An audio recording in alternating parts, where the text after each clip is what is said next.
Pentru mine, arta e o experiență spirituală. Spirituală în ce sens? N-are nimic de a face cu religia. E un element spiritual în care eu simt vocea lui Bartók vorbindu-mi direct mie și e foarte important ca să înțeleg unda aceasta emoțională pe care absolut toți suntem pe acest sentiment unicat și atât de frumos. Ei, și când suntem liniștiți și ascultăm această undă, atunci o auzim.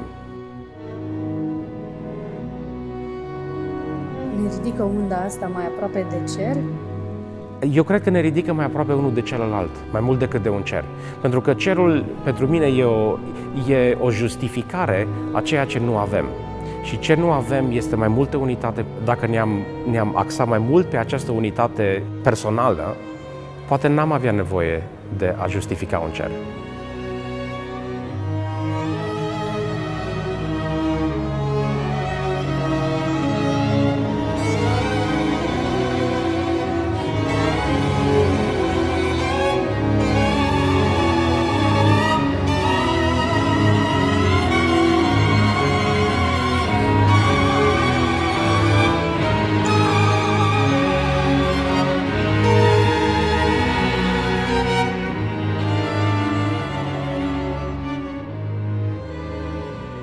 Toți am simțit așa că este ceva încă neclar, ceva în naștere, ceva care atunci prinde formă, prinde contur. De adevăr, unul dintre momentele cele mai frumoase ale piesei.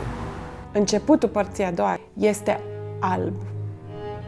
E ceva alb. Și din albul ăla încep așa să iasă culori. Culori foarte calde, un roșu, și uneori este și un roșu strident, așa când sunt țipete de groază aproape. Dar ajungem iarăși la roșu călduros, așa de inimă, de sânge, de iubire. Mie îmi place să numesc orice act de iubire un fel de miracol și cred că asta ni s-a întâmplat împreună. Poate parțial noi am contribuit să-l creăm, ni s-a întâmplat prin noi. Cred că sunt foarte puține stări umane care se apropie de așa ceva. Și cred că a fost foarte, foarte frumos că am împărțit această iubire și ne-am dat unora altora asta. Ce interesant e când servim muzica cu aceeași iubire, toți devenim la fel și nu îmi aduc aminte că aș fi plecat sau că ceilalți nu ar fi plecat și ei. Toți suntem la fel.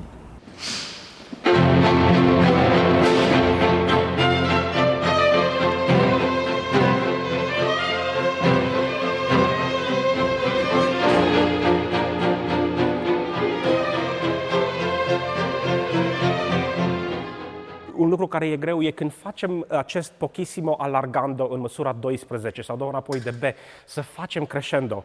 E foarte ușor să facem diminuendo în asta, dar trebuie să facem de fapt crescendo, e chiar diferit. De aceea eu nu fac, poate că nu e necesar să facem prea mare crescendo în măsura 10.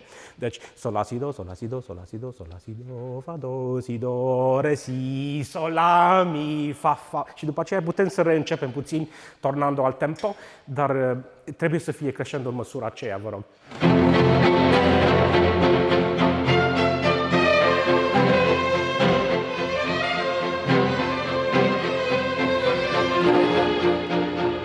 Exact. E prima dată când mă văd cu 95% din orchestră. Am plecat la 15 ani din România, la studii în Madrid, în această școală Reina Sofia, cu bursă, evident, pentru că cantitățile erau absolut enorme față de salariile vremii și am avut șansa să stau 6 ani acolo. Și după aia, multe proiecte, multe lucruri s-au întâmplat și n-am mai găsit necesar să mă întorc în țară. Dar mulțumesc acestui proiect, adică mulțumit acestui proiect, sunt din nou și cânt în România. Cred că este prima oară când cânt în România. Deși, totuși, m-am format la Iași, până la 15 ani măcar. E o săptămână foarte specială, pentru că eu am plecat acum aproape 30 de ani din România. Am cântat de atunci, de când am plecat, numai în vest, numai cu orchestre din vest. Și e pentru prima dată, după aproape 30 de ani, că sunt aici cu muzicieni români. Mi se pare foarte special că pot să cânt Bartók aici, în Banat, în Transilvania. Și cred că este pentru prima dată în 30 de ani că am vorbit atâta română ca în săptămâna asta.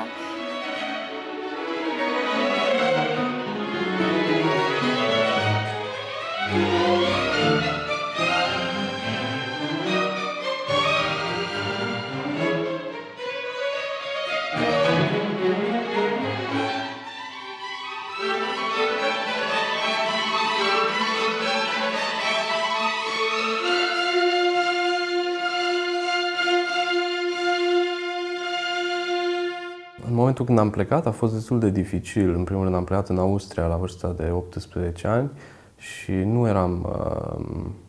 controlam limba germană foarte bine și nu aveam prieteni în Graz, unde am plecat. Și începuturile mele în străinătate au fost destul de dificile și prin prisma solitudinii prin care am trecut, dar asta m-a făcut să citesc foarte mult, țin minte, și să studiez foarte mult. Asta a fost un aspect, iar celălalt aspect a fost concurența foarte mare pe care am întâlnit-o în domeniul muzical și pe care o întâlnesc zi de zi în străinătate. Asta nu înseamnă totuși că nu-mi doresc să mă întorc și vreau cât mai mult să vin acasă și să cânt și să fac proiecte în România. De când am aflat ce persoane sunt incluse în proiect, am acceptat. Cu drag am vrut să cânt din nou în România. Nu că am plecat de foarte mult timp, dar totuși de când am plecat n-am mai cântat. Când am plecat nu am avut instrumentul meu, am avut de la școală un instrument. Apoi ușor, ușor mi-am cumpărat primul instrument și acum de ceva timp mi-am cumpărat și al doilea instrument, unul pentru orchestră, unul pentru solo.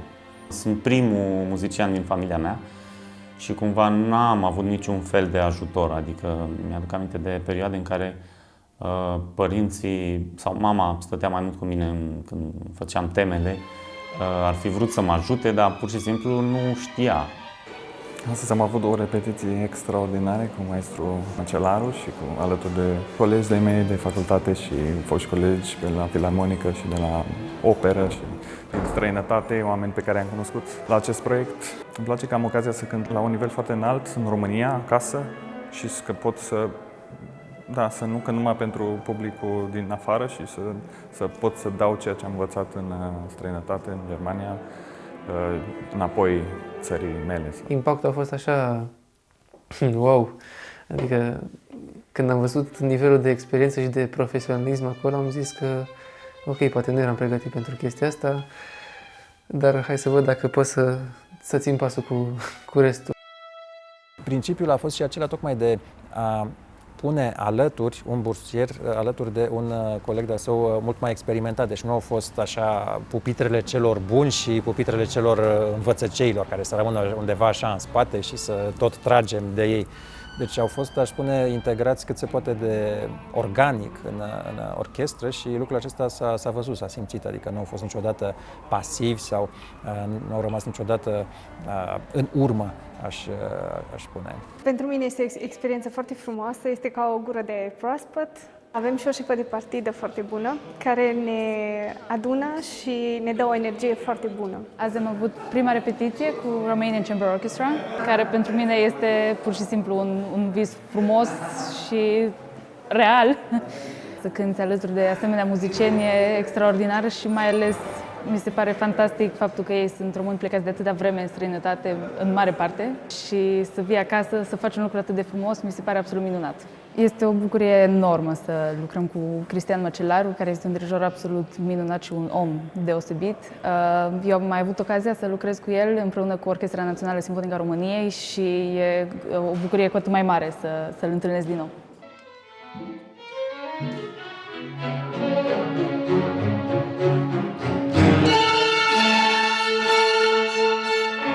Aici avem la vioara întâi, toată lumea. Do, la, aud un fa.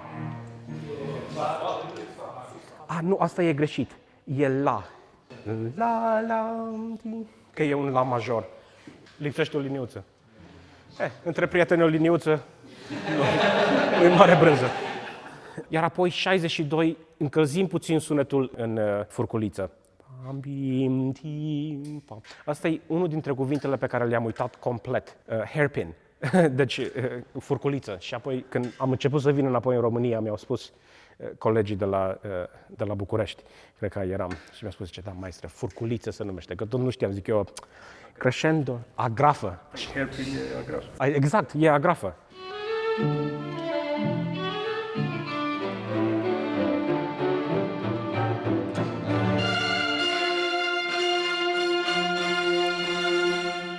În cazul nostru, lucrurile au funcționat la modul remarcabil. Chiar a fost o plăcere să urmăresc, să particip la toate aceste repetiții în care nu doar ideile dirijorului au primat, ci a fost de fiecare dată o discuție, fiecare a venit cu propunerile sale. Majoritatea dintre ele chiar au fost aplicate, au fost puse acolo, integrate în viziunea de ansamblu. Un lucru mai greu de imaginat. Bartók, majoritatea timpului e cântat ca și compozitor modern, în sensul că se pune foarte mult accent pe claritate, pe exactitate, pe ritm, pe tot, dar se uită faptul că, de fapt, Bartók e reprezentantul muzical din mișcarea expresionismului în artă. Totul este o idee care trebuie să fie simțită, care trebuie să fie ieșită din comun.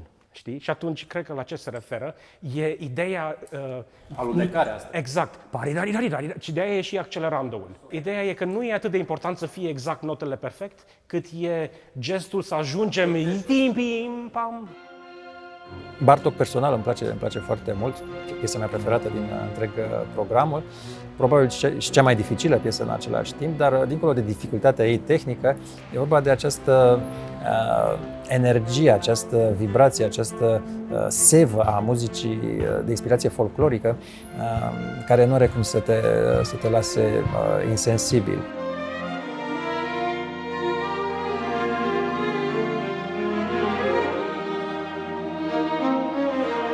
Exact.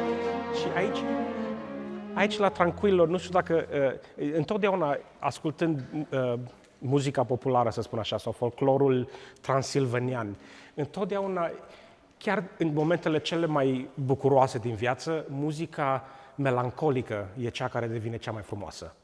Asta e tipic folclorului transilvanian. Și dacă se poate să fie același lucru. Deci când ajungem acum la recapitularea din codă, cum ar veni dacă se poate să aibă și melancolie, dar și o bucurie în spatele melancoliei. Deci îți aduce aminte de vremurile bune. Tinerețea era frumoasă. Pe notele lungi să nu se oprească sunetul. La asta vreau să susținem. Să fie o singură melodie care e la un contrapunct de 3 voci. 2 măsuri înapoi de Tranquillo ca să vedem și tempoul, 179. Și noi venim în fa major, suntem bucuroși ca la început și într-o dată, stai că asta e de fapt melancolia, e ce ne aducem aminte de ce a fost începutul.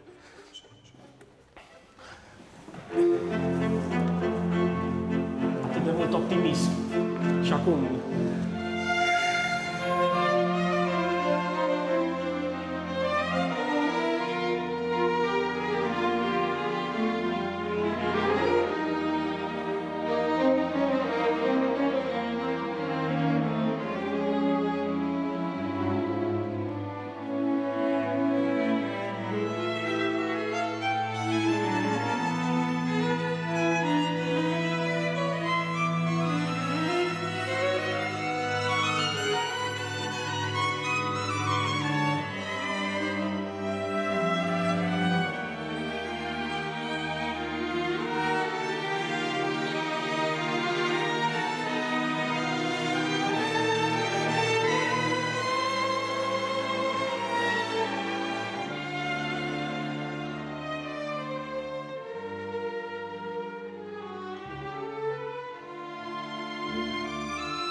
Exact. Iar la noi, dacă se poate, să rămână doul fără vibrato în ultima măsură și să se audă până după ce se termină pizzicato-ul.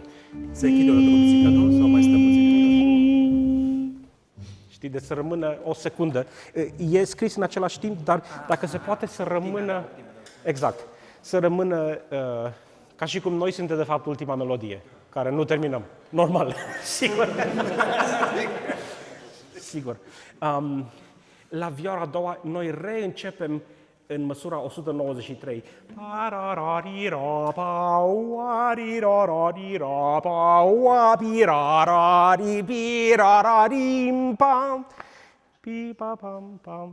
Ce frumos e! Sigur! Sigur. Încă niciodată nu mi s-a propus un glissando în viață pe care l-am refuzat.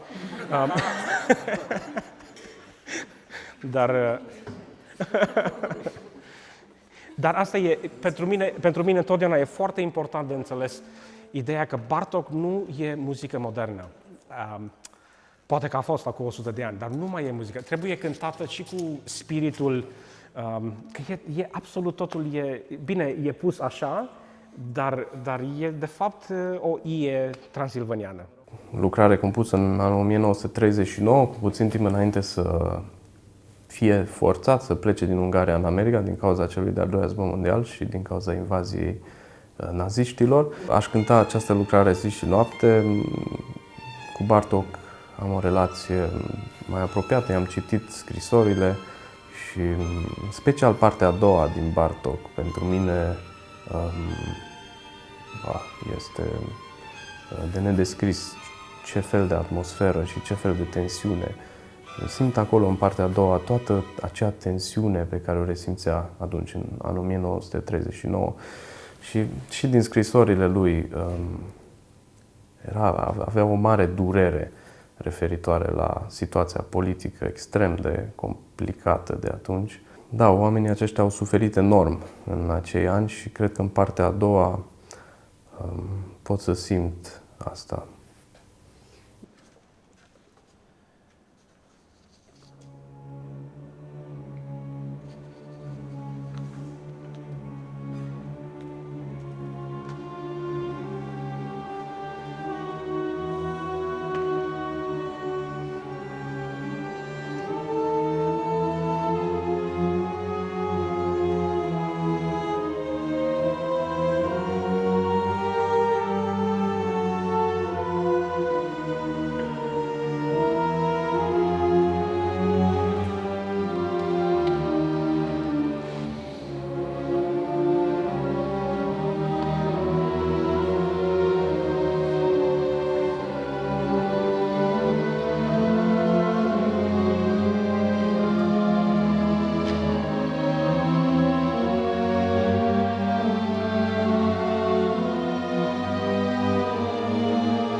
Mă simt legată de mister. Mă simt legată de lucruri pe care nu le putem spune decât cu muzica. Și este o atmosferă arhaică pentru mine. Este ceva care ne leagă de niște rădăcini misterioase, adânci.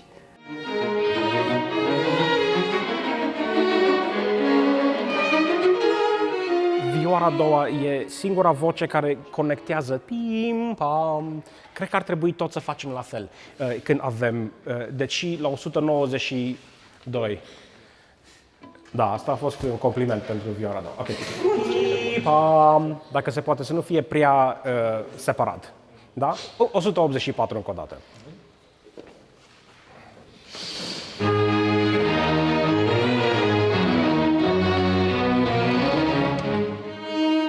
Ce înseamnă transparență? În primul rând înseamnă să știi care ți este rolul, să știi ce este important în momentul respectiv. Și noi de multe ori, ca vioara a doua, suntem așa între șanțuri, între fronturi uneori chiar, între vioara întâi și violoncei sau vioara întâi și viola. Deci trebuie să ne știm rolul și trebuie să-i ajutăm pe cei care au linia importantă în acel moment să se simtă bine. Cred că este vorba de fapt de o cultură de cântat în orchestră.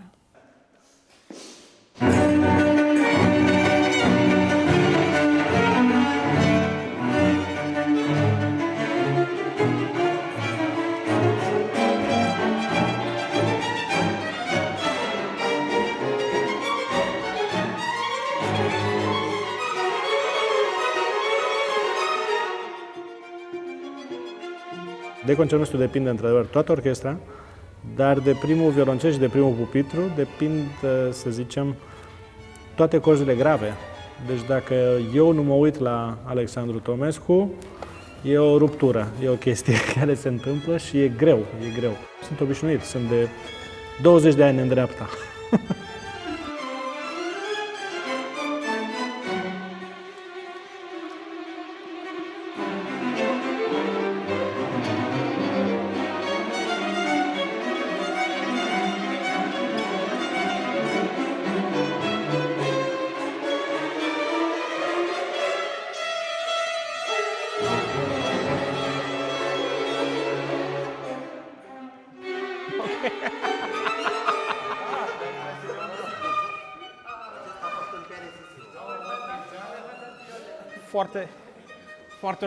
Foarte bine organizați, Viola.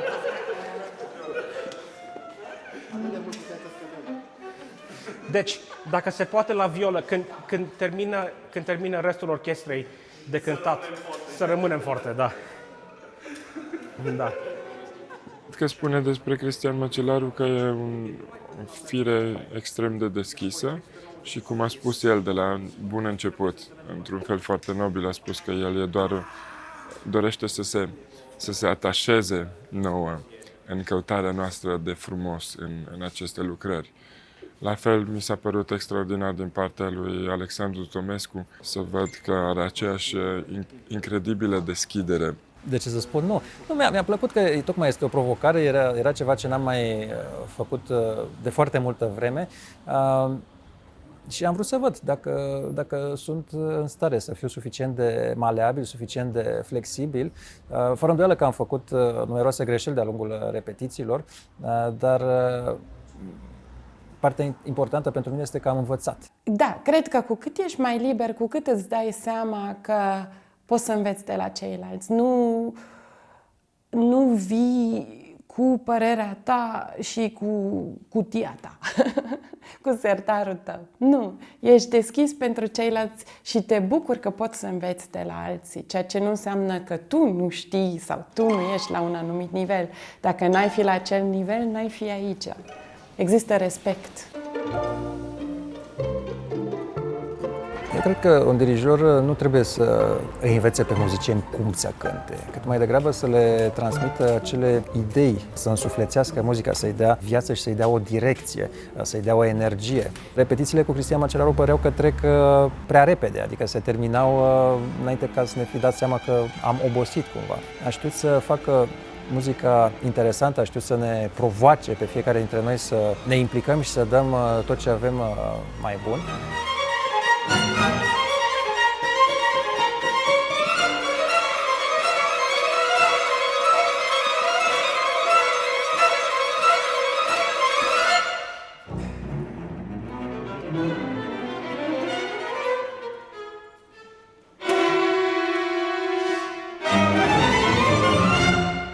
De multe ori cu cei mai mulți dirijori simți că ei vin cu o idee care este a lor, iar tu trebuie să răspunzi la ideea asta și să o pui în practică.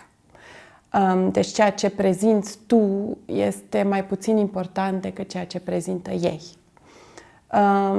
Iar cu el am impresia că el se simte parte din noi, că nu se pune deasupra noastră. Enescu, de fapt, e singurul compozitor care scrie parlando rubato, adică ideea de a cânta ca și cum ai vorbi. Și nu are de a face cu nota lungă sau scurtă, ci are de a face cu emphasis sau cu impulsul, să spun, nu știu cum se spune, pe fiecare notă, ca și cum ar fi o consoană pe fiecare început de notă, dar nota e lungă, nu e scurtă. Ram pam pam piram pam piram pam pam. Deci nota e lungă, dar la început puțin de tot vorbită. Ok.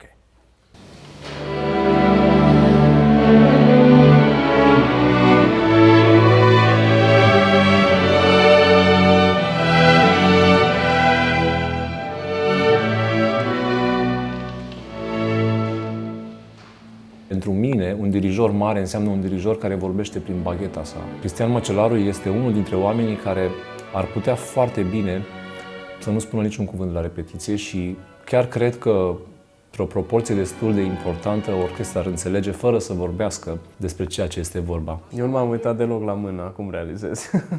Cumva mâna am văzut tot timpul cu coada ochiului, cred. Dar m-am uitat tot timpul la expresia lui, în special la ochi. Da, adică la ochi m-am uitat, cu siguranță. Cred că astăzi o să încerc să mă uit și la mână și poate o să cânt și mai bine. Poate colegii o să aprecieze acest lucru. A fost sugerată de către cineva din orchestră întrebarea să mă uit și la mână.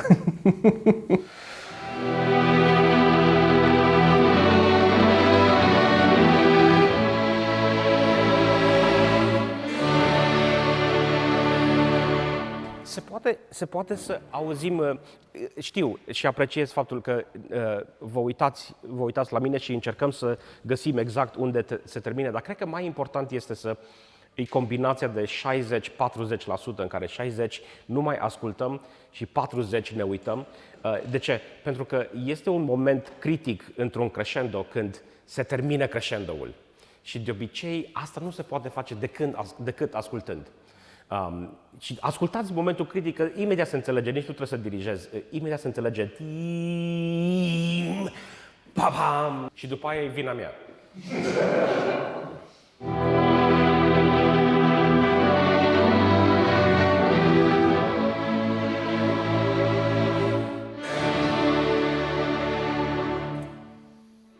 Chiar cred că a fost și Tchaikovsky cu noi. Tchaikovsky, care știi că a spus bine, când a spus că dacă poți să trăiești fără să compui, nu o face. Și simt că pentru el expresia în muzica pe care am cântat-o e atât de existențială și ne-a invitat să mergem direct în subconștient, acolo unde sunt toate emoțiile acelea cele mai puternice.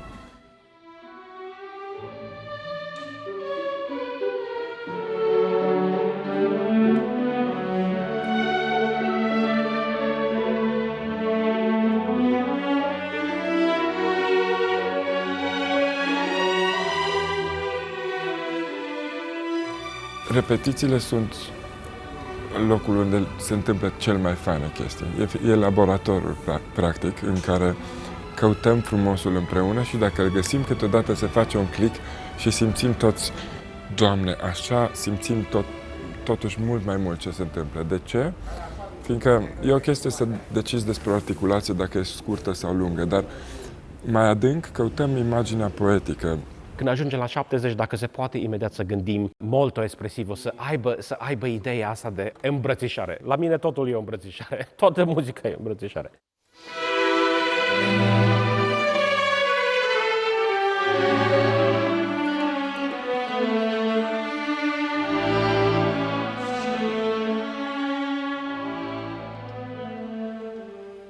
Da, se poate să avem noi grijă, fortele nostru care îl cântăm, acordul, să fie totuși sub violă. Că întotdeauna se aude si, nimic, re, do, si, la, sol, nimic, mi, re, do, si, la, re, nimic, do, si. Mă înțelegeți? Și ce frumos ar fi dacă s-ar auzi totuși toată fraza violei.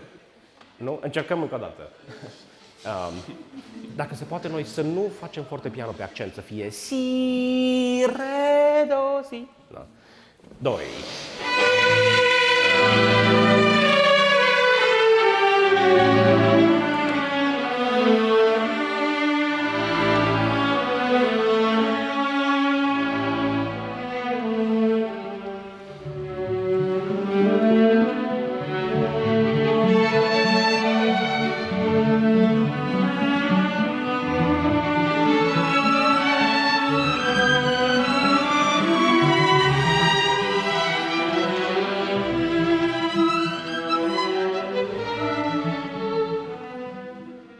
La Tchaikovsky trebuie un glissando sincer, nu...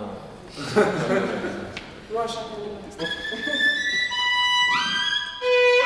Păi puteți să faceți. Păi facem.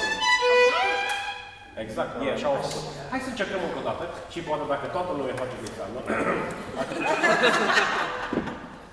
poate să se aude. 78. Facem 78. Dar ce frumos a fost la voi. Apropo. Așa ar fi normal să fie orice muzician, sincer, simplu, amuzant, efectiv natural, nu așa închistat în gânduri și în probleme și în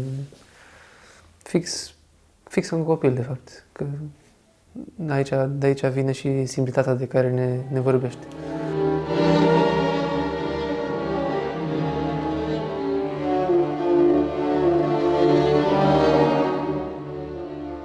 Este o experiență foarte, foarte bogată în momente muzicale speciale. Îl simt cumva aproape de noi, și muzical și uman. Adică ar avea tot dreptul să se pună pe un piedestal și să spună eu sunt maestrul Cristian Măcelaru dar simt că face muzică de cameră cu el. El dă, noi propunem ceva, el ia, este așa un flux între noi foarte frumos.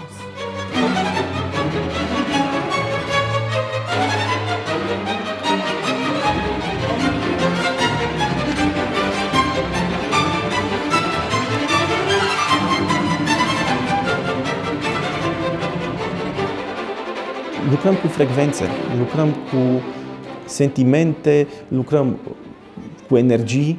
Se face un mare mix între toate aceste componente, care în această formulă care este Romanian Chamber Orchestra este un mix de foarte multă pasiune, dedicare, perfecțiune, gândire, inteligență muzicală.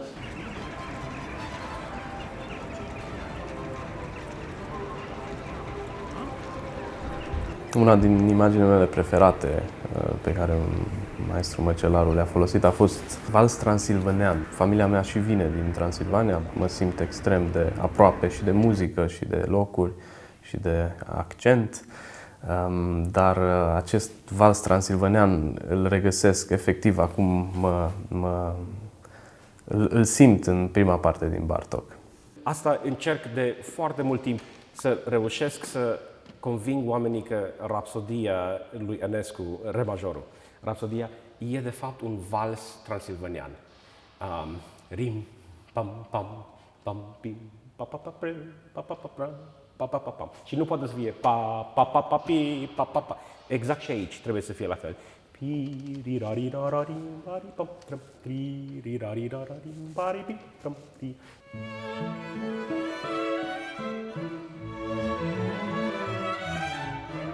Cel mai frumos lucru la Sfânt Nicolau Mare, care de fapt e și aici în Timișoara, e în noaptea. Noaptea e o presiune a aerului, mai ales vara, o presiune a aerului atât de grea și parcă toate, și țânțarii și toate gongile existente, toate se lipesc, știi? Exact asta e muzica lui Bartók, muzica de noapte, știi? Nu e o chestie exotică sau o chestie de parfum, e o chestie atât de apăsată și de umedă, atât grea. Ei, aici trebuie să fie exact așa, tirari, mergem către lumea aia. Tirari, rarari, și după aceea se deschide, iese soarele în sfârșit. Da, ok, deci 77. 77.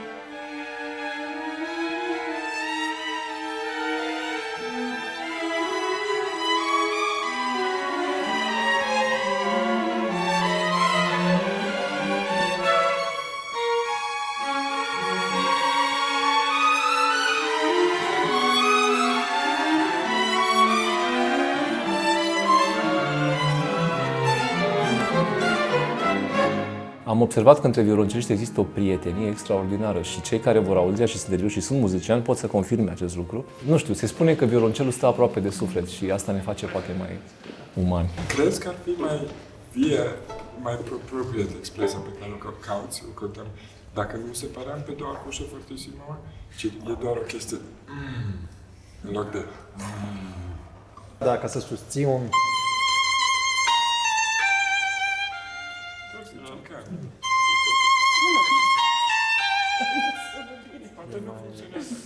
Ție, hai să încercăm să vedem dacă nu este și nouă. Da, e nevoie... Uitați-vă puțin că înainte de asta avem un crescendo. Avem cu foarte multe, cu viteză mare de arcuș. O să fie un... Hai să încercăm o dată. 195. Ca să facem crescendo-ul. Deci...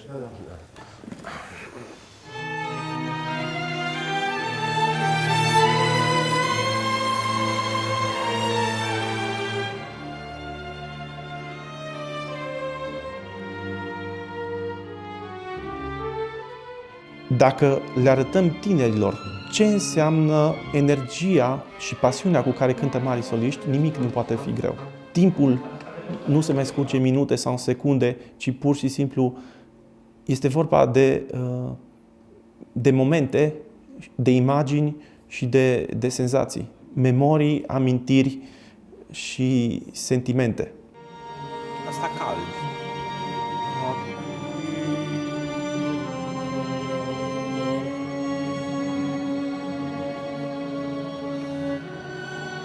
Luna iulie la Sfânt Nicolau Mare. M-am simțit foarte bine cu Cristi când de mult timp împreună și am avut din când în când câte un hiatus, câte o pauză așa. Și acum au trecut prea mulți ani, așa că a fost tare, tare bine să ne revedem. Pe lângă faptul că amândoi am studiat cu tatăl meu, care a fost un pedagog extraordinar de răbdător, cel puțin, și a făcut din noi cât s-a putut. Ne-a și oferit un drum spre Occident, spre studii superioare de înaltă calitate, cred. Și am urmărit amândoi același traseu. Ne-am dus în Spania, după care fiecare a făcut treaba lui.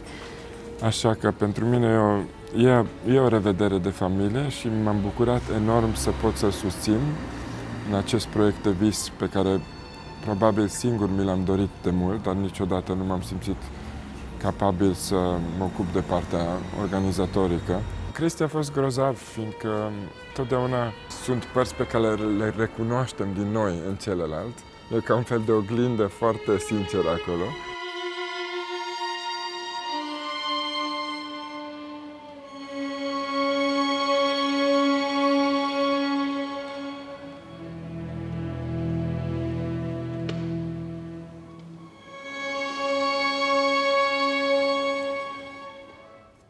Nu cunoșteam pe nimeni înainte să vin aici și am impresia că este o trupă extraordinară de oameni foarte deschiși, plini de umor. Am impresia că mă îmbogățesc așa sufletește în zilele astea împreună cu ei.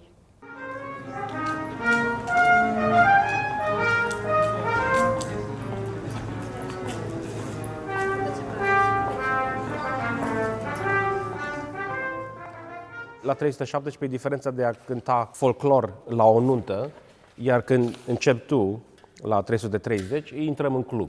Deci asta e diferența. Deci asta e diferența. M-am simțit cumva așa adoptat de restul celor care deja cântă prin toată lumea și din asta trăiesc și sunt niște muzicieni incredibili. Am încercat să mă adaptez foarte repede și am luat fiecare moment, tot ce a fost mai bun din fiecare și m-am simțit super. Problema cea mai mare în Germania când spun up la arcuș înseamnă jos.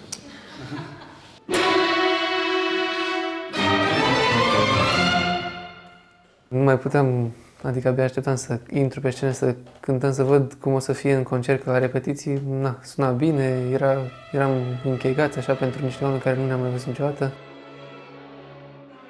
Întotdeauna când cânti acasă este o presiune mult mai mare și o implicare emoțională mult mai mare, pentru că, practic, Palatul Cultural din Arad e locul unde am crescut, unde am ascultat prima dată o orchestră sinfonică, unde am ascultat prima dată un concert, unde am ascultat prima dată conceptul de sunet practic, acolo mi l-am format în prima instanță și acolo am copilărit pentru că toate orele de violoncel în timpul liceului le făceam acolo, cu profesorul meu. Și iată că o reîntoarcere de genul acesta cu maestru Cristian Măcelaru, cu o serie de muzicieni extraordinari. Practic toată harta Europei a fost trasată în această orchestră din muzicieni români, ceea ce e foarte frumos, foarte, foarte frumos.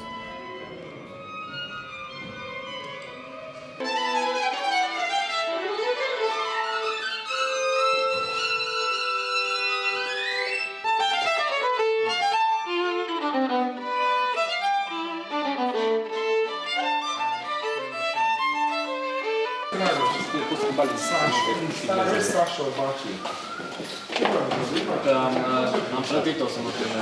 Da, face parte din... A venit mâncarea, ce vrei? Cap-coadă sau lămâie? Era cum Da, ce fain asta! Cap-coadă sau lămâie. Fate om, alungă-ți gândul necinstit. Nu uita, eu veghez și nu te iert când ai greșit. Bebe, nu? Așa era. Auzi, dacă spun cremă neagră pe cămașă, e ok? Păcămașă? Păcămașii.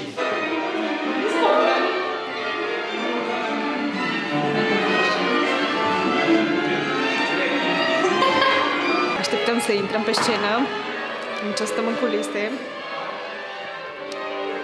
Eu sunt foarte entuziasmată pentru primul nostru concert și... Te-am prins. E bine, trebuie să dau un interviu. Hai să-ți arăt cine ne ia interviu. Pe cine filmează acum?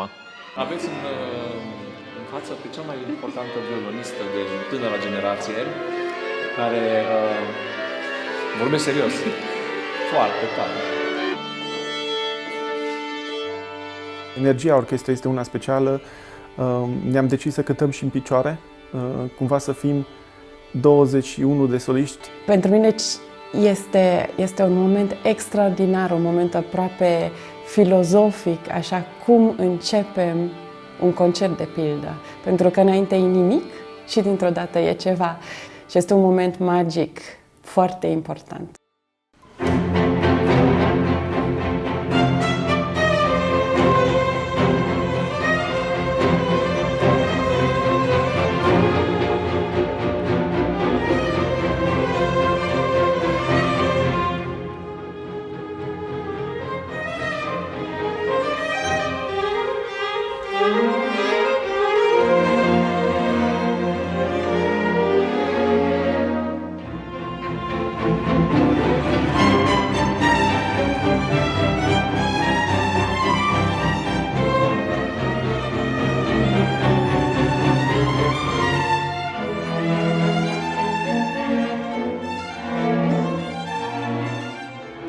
Eu nu am avut parte să studiez o partitură decât în momentul când am ajuns în America. Înainte să plec din America, încă nu știam exact cum arată o partitură de orchestră. Nu știam în ce ordine sunt scrise instrumentele, nu cunoșteam acest lucru. Iar profesorul meu de vioară cu care studiam în Timișoara, Johann Fernbach, îmi făcuse cadou 2 volume de orchestrație a lui Rimsky-Korsakov. Era un tratat de orchestrație prin care el încerca să mă învețe puțin, știind că eu sunt interesat. Eram interesat și de compoziție, atunci am citit cărțile, le-am studiat să văd exerciții, cum se întâmplă. Iar apoi când am ajuns în America, la Interlochen, am dat peste o bibliotecă care era cea mai mare bibliotecă de partituri de orchestră din America de Nord. Așa s-a întâmplat să fie. Și țin minte și acum că în fiecare zi luam o sinfonie nouă împreună cu un disc, o înregistrare a sinfoniei respective și ascultam sinfonia și studiam. Și tot încercam să învăț, să văd, să descoper. Și așa am trecut prin toate sinfoniile, toate lucrările compozitorilor mari pe care eu îi cunoșteam. Iar apoi bibliotecara, văzând ce mă interesa, îmi spunea: ar trebui să te uiți la compozitorul ăsta. Ia încearcă și compozitorul ăsta la alt. Vezi sinfoniile astea. Acest lucru mi-a deschis o ușă enormă în a îmi deschide urechile. Am dezvoltat simțul muzical. Asta este un lucru foarte important despre care nu se vorbește așa de mult, dar se învață tehnică muzicală, se învață interpretare muzicală, se studiază un stil, o formă, dar simțul muzical e un lucru care nu se poate învăța, se poate numai fura. Simțul muzical e momentul acela în care ești pe scenă și iei o decizie într-o secundă, într-o interpretare, care face interpretarea să fie puțin diferit, să fie mai captivantă pentru public. Iar acest lucru e foarte greu de învățat. Țin minte că îl vedeam pe treptele liceului când eram mai mic. El este cu 4 ani mai în vârstă ca mine și știam că era un violonist extraordinar încă de pe vremea aceea. Și era unul dintre primii elevi care au plecat spre America, adică cumva a fost și o motivație pentru noi, cei mai mici, să studiem, că putem să ajungem foarte, foarte bine.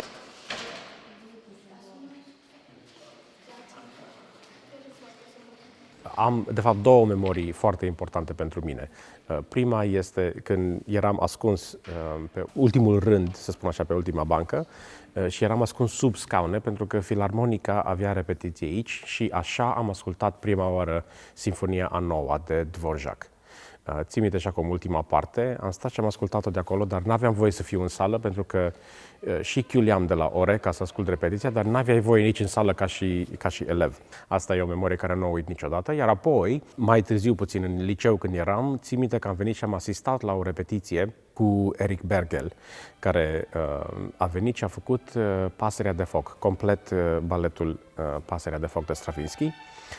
Și țin minte și acum, stând aici, eram undeva jos și ascultam repetiția și acum îmi aduc aminte felul în care lucra cu orchestra și încerca să îi ajute să îi învețe lucrarea. Mă simt, îl văd, parcă mi-aduc aminte de momentele din copilărie când studiam împreună la vioară, că și el a cântat la vioară, mergeam împreună la școală, ne povesteam, suntem foarte apropiați și ca vârstă și cel mai bun prieten al meu, pot să zic.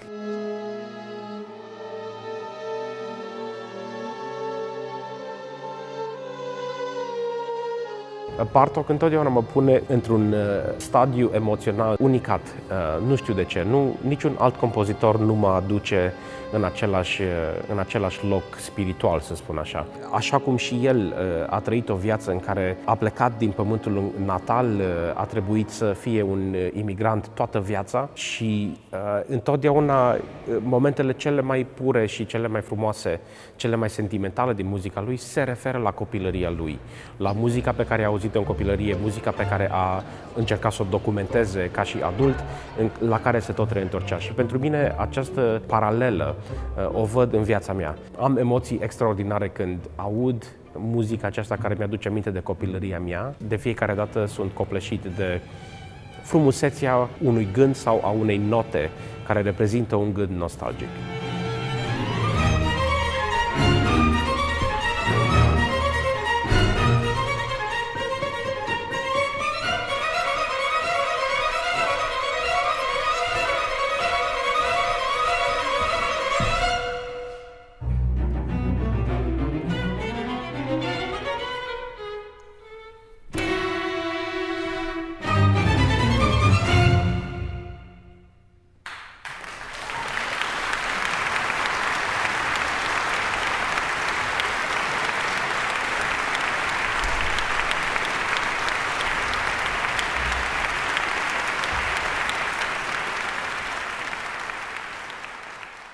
Să compui și să simți că ți iese. E o bucurie, cred că cea mai mare bucurie pe care o poate simți un artist. Pentru mine va fi prima audiție absolută. Chiar sunt foarte nerăbdător și curios să ascult.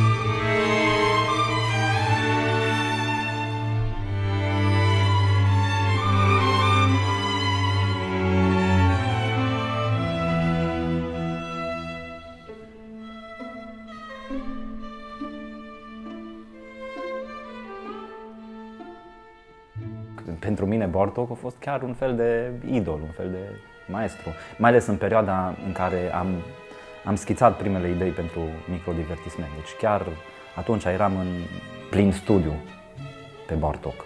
Mi-aduc aminte cu mare claritate momentul în care mi-a venit ideea aceea a cromatismului întors. Eram chiar lângă BCU, treceam semaforul și cred că m-am și oprit în mijlocul străzii, am primit și un claxon.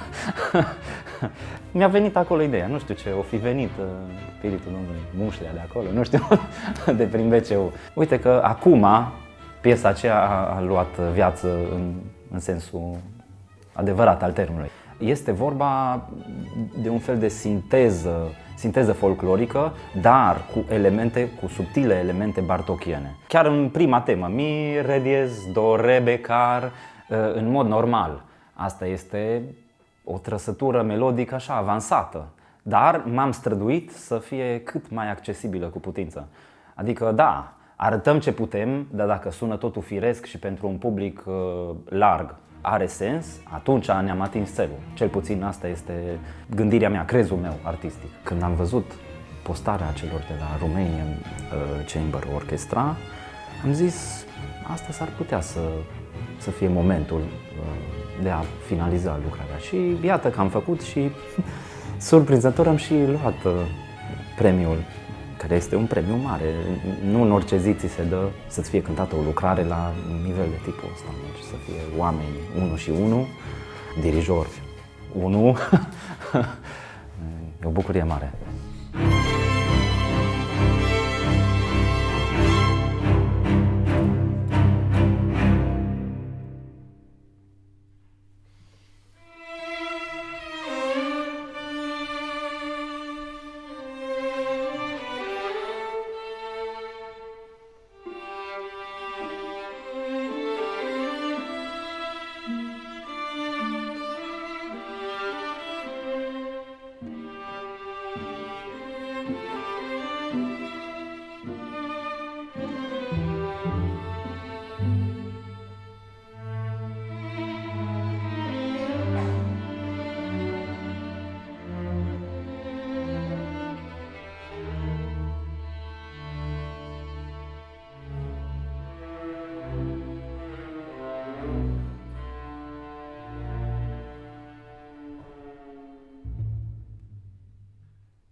Pentru mine a fost o atmosferă extrem de caldă, extrem de primitoare.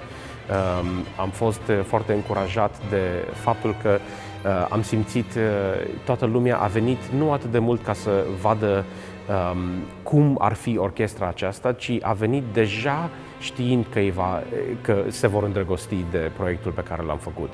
Toți am fost acolo în seara aceea să ne bucurăm de un singur lucru, să sărbătorim ceea ce ascultăm, pentru noi ceea ce cântăm, dar a fost un singur lucru. Și atunci când nu e o divizie în elementul gândirii, devine ca un moment spiritual pur și simplu.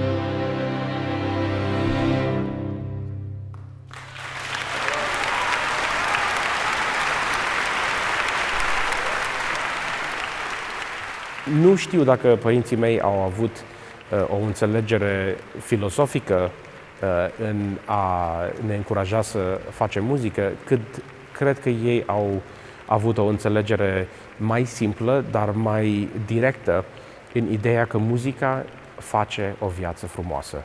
Iar într-o societate în care era foarte greu să găsești frumosul, ei au vrut să găsească modalități în care frumusețea vieții să nu ne poată fi luată și să nu depinde de altcineva. Cu sora mea, cu Melita, care cântă în orchestră, am fost foarte apropiat, pentru că noi, fiind 10 frați, sigur, între cei 10 formezi parteneriate cu probabil cei care sunt cei mai apropiați în vârstă de tine. Și noi fiind ultimii doi, eu sunt cel mai mic din familie, noi fiind ultimii doi, am fost întotdeauna toate jocurile, în toate ipostazele, eram totdeauna împreună.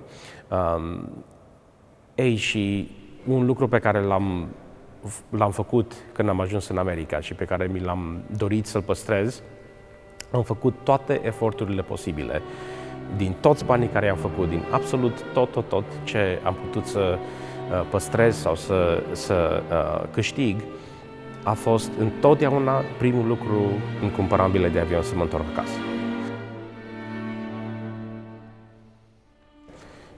Pentru mine nu a trecut un an în care să nu fiu acasă de cel puțin 2 sau 3 ori pe an.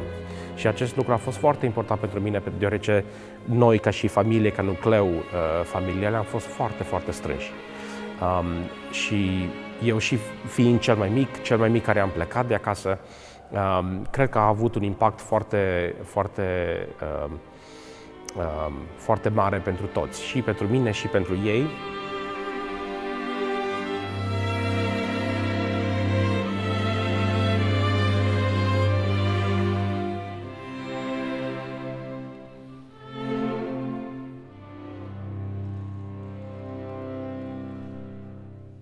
Îl simt atât de aproape și îl văd și când respiră, simt ce vrea să zică. Mă simt foarte bine săptămâna asta.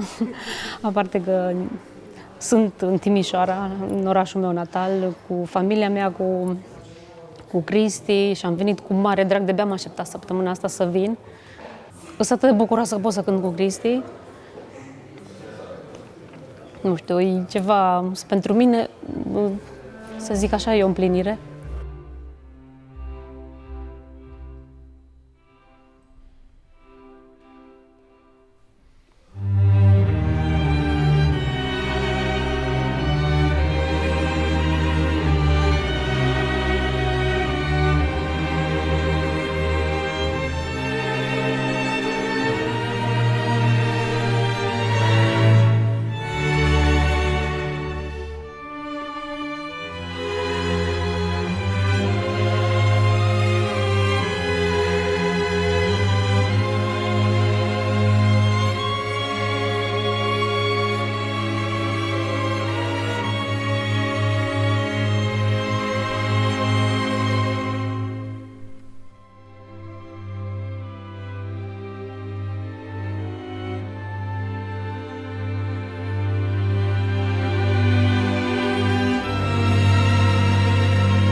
frumoasă la Timișoara. Da, nu pot să respir, dintr-o răsuflare așa.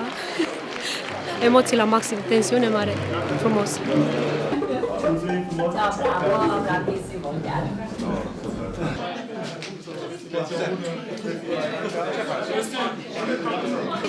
Irina? Ce frumoase sunt! Asta e pentru maestru. Asta e pentru maestru, da. Și-am pus mâna pe ea. Am ținut bine. Mare plăcere. Îți mulțumim frumos din suflet. Nu am venit să cred cum se aude când cântă toate violele, toate notele. Am tras. Foarte fain, foarte fain. Și e inițiativa extraordinară, foarte fain. Și cu Cristi, e genial pentru noi. Așa e, da, și voi toți, excelent. Că a venit și că a acceptat să intre în proiectul nostru nebun, așa, să facem un lucru care nu s-a mai făcut. Mă bucur din inimă că a fost excelent. Să fie. Cât mai multe din astea. Să încercăm, în funcție. Bravo, mulțumim frumos. În sfârșit, o orchestră așa cum trebuie să sune orchestrele de cameră. Foarte de mult la un concert cu atâta unitate și atâta implicare. A fost foarte emoționant pentru mine. Vă mulțumesc încă o dată. În 7 octini partea. Asta cred că vrei. Poți să dezvălți, zic eu, mai un minut să fie. Știi, și după aia... Da, este... Știi, are picioare, adică e scrisă bine, se prinde bine, poți chiar numai să o și repeți, știi? Adică nu trebuie făcut mult. Dar hai că-l iau cu tot cu podium, ca să fie, ia uite, extraordinar. De-am mintit, am zis că o să fie un fel de trofeu. Da, perfect, mersi mult. Precis și expresiv și sunat sublim, deci așa ceva și asculta la nesfârșit, cum ați cântat pianissimo și final și omogenitate, parcă era un singur instrument, așa. Munca care au depus-o ei e enormă ca să facă acest lucru. Nu zis să nu aplaudăm prea mult, că sărăcesc armată. Mai așteaptă cineva la semnat? Atențiune! Gata! Ne pregătim să închidem turneul cu această orchestră extraordinară, cu acești oameni extraordinari. Pe mine și pe Cristi ne leagă o prietenie de mulți ani, cred că de vreo 9-10 ani. Ne-am întâlnit la orchestra de tineret și am început să cântăm împreună. Până la urmă, cu toți învățăm de la fiecare, furăm, tragem și eu în continuare sunt cu ochii pe băieții din față, pe Sasha, pe Cristi. E foarte fain, colectivul e super fain, partida noastră de violă e foarte unită și suntem prieteni. Când știu că lucrez cu maestru Măcelaru, din start mă aștept la fel și fel de surprize. Îmi place muzicalitatea lui. E o chestie interesantă cu tune-in, de a se acorda. Nu te acordezi doar instrumental, ci te acordezi și la frecvența celelalte persoane. A fost făcut chiar un test de cineva, un experiment științific în care a observat, punând ventuze pe așa, că mai mulți oameni ajungeau la aceeași frecvență mentală în timp în care se acordau. Deci mai mult decât aș pasa o singură notă, dar cumva încercăm să ne aducem la un numitor comun.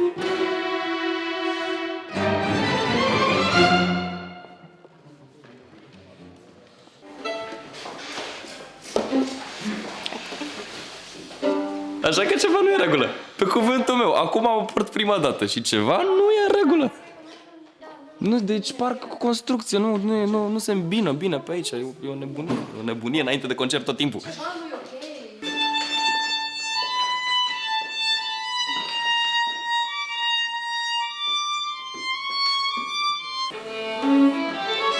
Este un proiect extraordinar. Atât de bine nu m-am mai simțit de foarte multă vreme, cum am simțit cu acești oameni. Cristian Măcelaru este unul din idolii mei, pot să spun.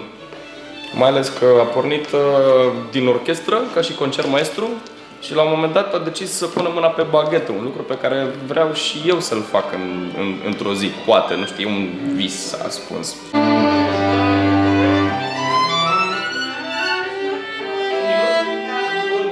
Foarte bune.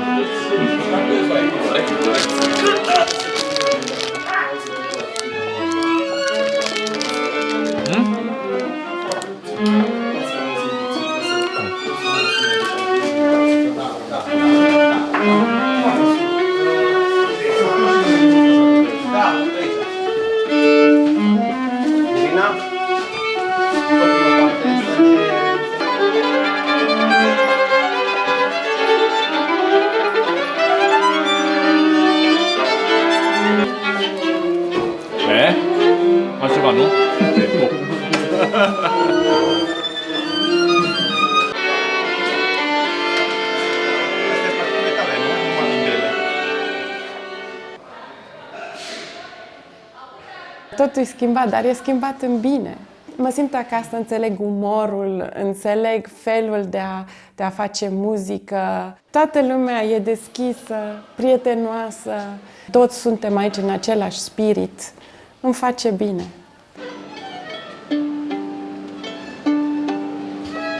Pentru mine a fost un moment extraordinar să pot să cânt în aceeași orchestră cu Alexandru Tomescu. Adică eu n-am crezut vreodată că o să se întâmple treaba asta. Nu neapărat că nu o să am prilejul să cânt cu el, pentru că eu cu Alexandru am mai cântat în diverse formule. Bineînțeles, el este cunoscut în primul rând ca un extraordinar solist, însă nu mi-am așteptat ca el să fie concertmaestru într-o orchestră. Spre surprinderea tuturor, am constatat că Alexandru știe să fie un orchestrant extraordinar și un concertmaestru desăvârșit. Deci a contrazis aceste teorii prin care soliștii nu știu să cânte în orchestră. De altfel, în această orchestră mai există oameni care fac solistică. În cele câteva zile de repetiții au reușit să se alinieze perfect statutului de orchestranți.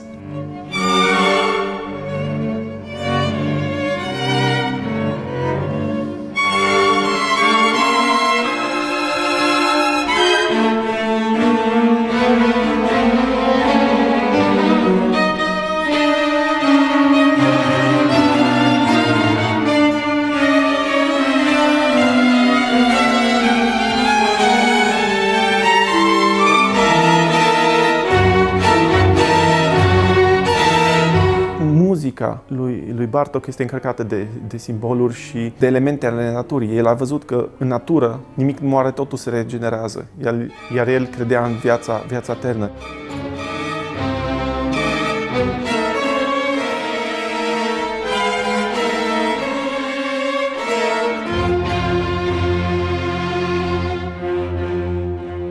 Există o amprentă cu care te naști pe lumea asta și care ar trebui să nu fie omorâtă în timp, pentru ca mai târziu să o poți exprima prin artă. Bartók se vede asta în scriptura lui, această amprentă dumnezeiască, acest geniu, dacă vrei.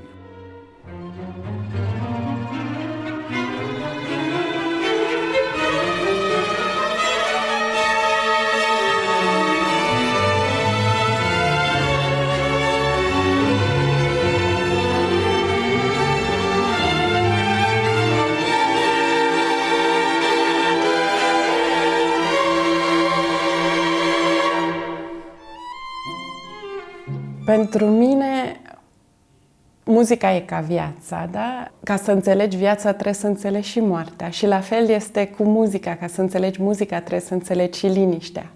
Muzica apare din nimic și dispare în nimic.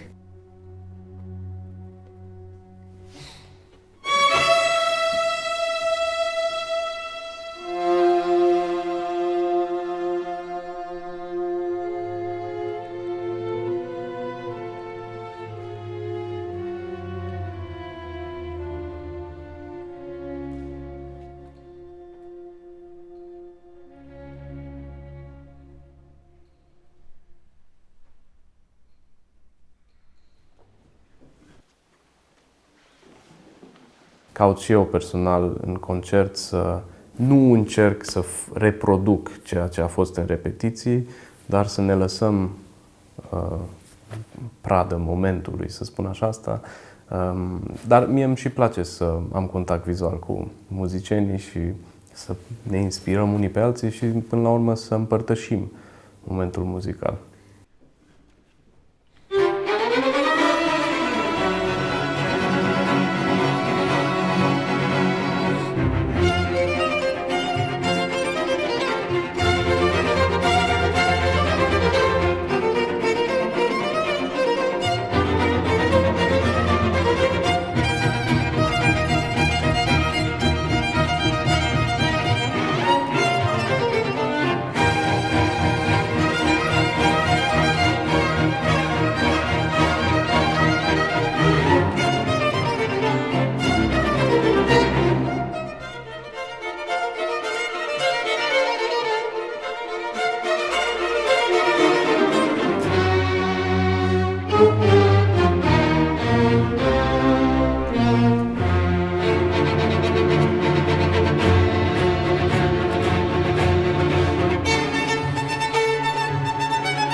carcasa, să zicem așa, s-a schimbat destul de mult și a fost purtată prin lume tare și s-a bucurat să simtă vibrațiile acelea, cred, de a fi din nou aici. Nu mai știu exact cine a spus, cred că un american, cred că un beat poet, nu mai știu sigur, dar a spus, oricum, cu carcasa asta nu pleci niciunde, așa că mai bine folosește-o bine, lasă-o să se uzeze, știi? Nu știu dacă ești de acord, cred că nu plecăm nici care cu treaba asta de aici, știi? Și cred că dacă ne amintim, poate că menirea noastră este cel puțin să fim buni unii cu ceilalți oameni și să încercăm să vindecăm atâtea lucruri care par să fie nu tocmai în regulă, atunci cred că muzica ne oferă acest prilej foarte bine. Mi se pare că urechea aduce multe sunete împreună și le dă un sens sau încearcă să le înțeleagă sensul pe care le au, manifestându-se în același timp, devenind una. Poate la fel mintea încearcă cu încredere să creeze același lucru între noi oamenii. Sau iubirea, cine știe, poate.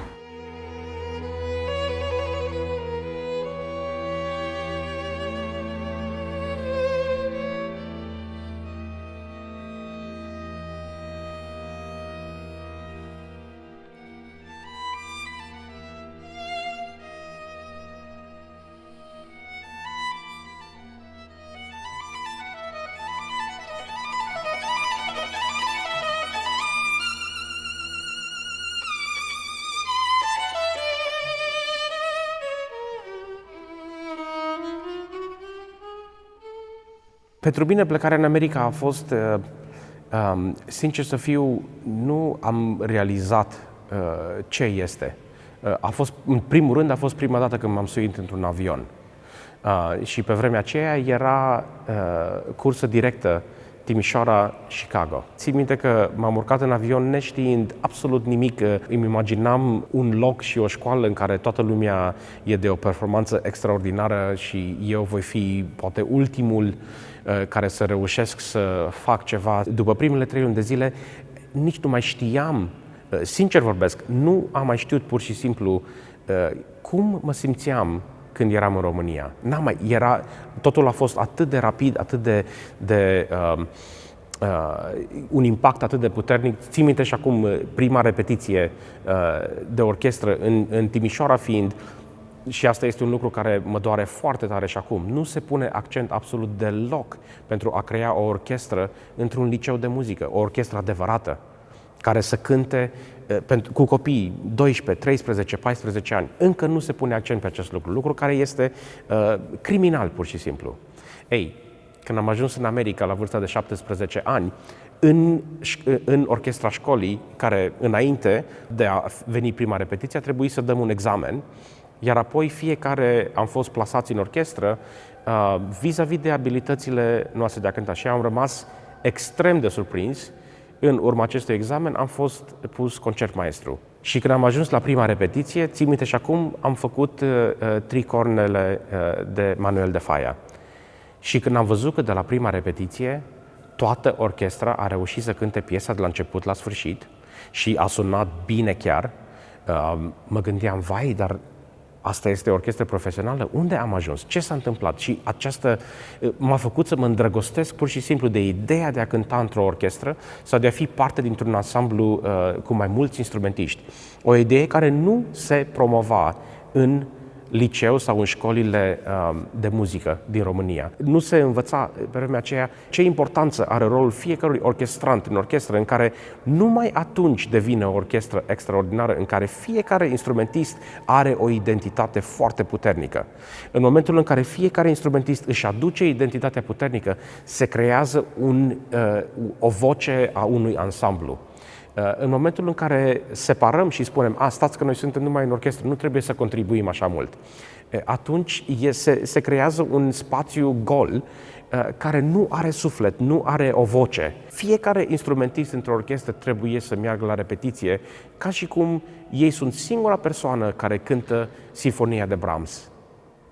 Așa ar trebui făcută înțelegerea aceasta. Și pentru mine, când am ajuns în America, când am ajuns să experimentez la liceu, la o vârstă în care toți eram la aceeași, între 14 și 18 ani, și toată lumea avea această concepție și această dorință să cânte, m-a afectat atât de mult încât am uitat complet ce lăsasem în urmă. Mi-a luat mult timp în care să îmi aduc aminte și să-mi doresc să mă reîntorc și să doresc să încurajez și pe cei pe care i-am lăsat în România să-și dorească același lucru, să experimenteze același lucru.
Pentru mine nu este atât de important să mi se arate 1, 2, 3, 4, dar unde mergem, ce facem, cum facem, ce fel de culori creiem împreună. Pentru că ăsta este procesul nostru creativ pe scenă și în timpul concertului. Creăm culori, creăm atmosfere, creăm emoții împreună. El este, de fapt, punctul nostru comun de emoție și de atmosferă.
Bine, săptămâna asta nostalgia a fost dată de muzica pe care o cântăm. Sentimentul repetițiilor și a grupului, pentru mine a fost un sentiment de reînnoire sau de încurajare a faptului că facem un lucru frumos, facem un lucru care e necesar și facem un lucru care trebuie să fie apreciat pentru aceste idei simple.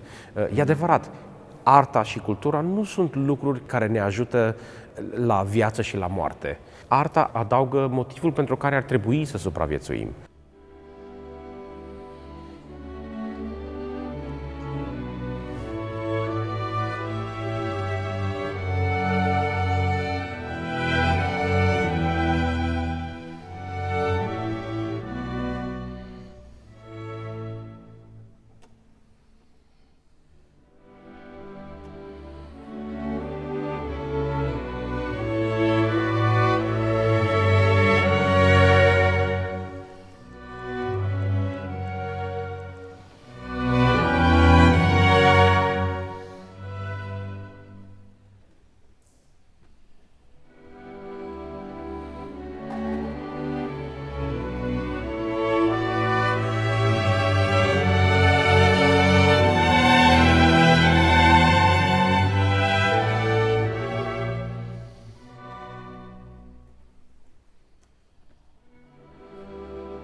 următoarea reîntâlnire a membrilor orchestrei, deja vom porni mult mai de sus.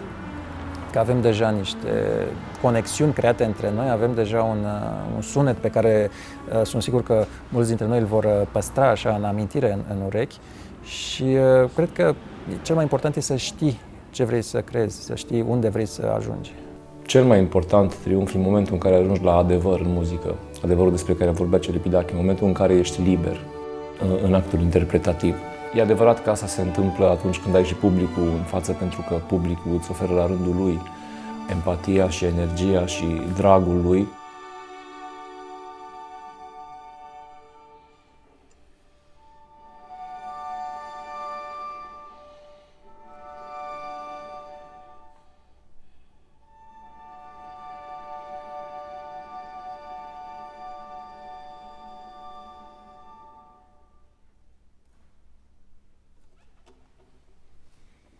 Pe mine întotdeauna m-a fascinat faptul că poți să pui 100 de oameni care vin din 100 de locuri diferite, îi pui pe toți împreună pe o scenă și auzi o armonie universală.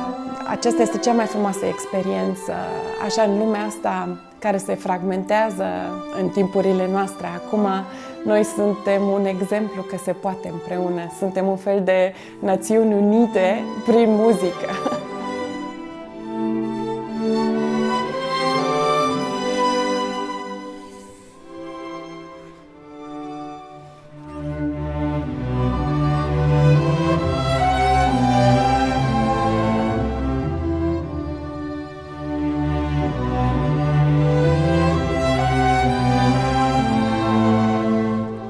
Mă gândesc frecvent la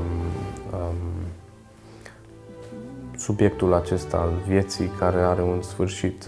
Mi-este frecvent în conștiință și încerc să folosesc fiecare zi cât mai bine și să mă bucur de muzică cât de sincer pot eu. De fapt, asta este un scop, să încerc să iau din această viață cu cât mai multe momente sincere, dacă este posibil. Și când se încheie, se încheie. Asta e.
S-a ales praful de tot, praful spațial.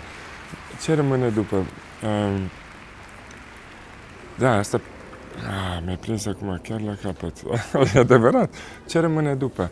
Păi, cum bine știi și poate ești de acord, muzica se întâmplă în moment și rolul ei vindecător, să zicem așa, cred că se petrece în prezent. Dar resimt deja efectele secundare acum de bucurie Și asta se va transforma totul într-o viitoare nostalgie, cred. Da, a fost ca un Big Bang, așa, cosmic, nu? Ceea ce ne-a legat, cred că pleacă cu noi și acum, oricât de departe am fi, tot rămânem uniți. Și acum, dacă am făcut așa, ne-am apropiat, am fost o bilă mare și am explodat, probabil că după o vreme acești atomi vor dori din nou, vor începe să se gâdile așa și să tremure și vor vrea să se întâlnească din nou. Asta e sfârșitul, momentan. Cred că suntem niște nebuni și niște nebuni frumoși și vreau să mulțumesc. Ovidiu n-a apărut niciunde. E cumva omul din spate la tot ce a fost.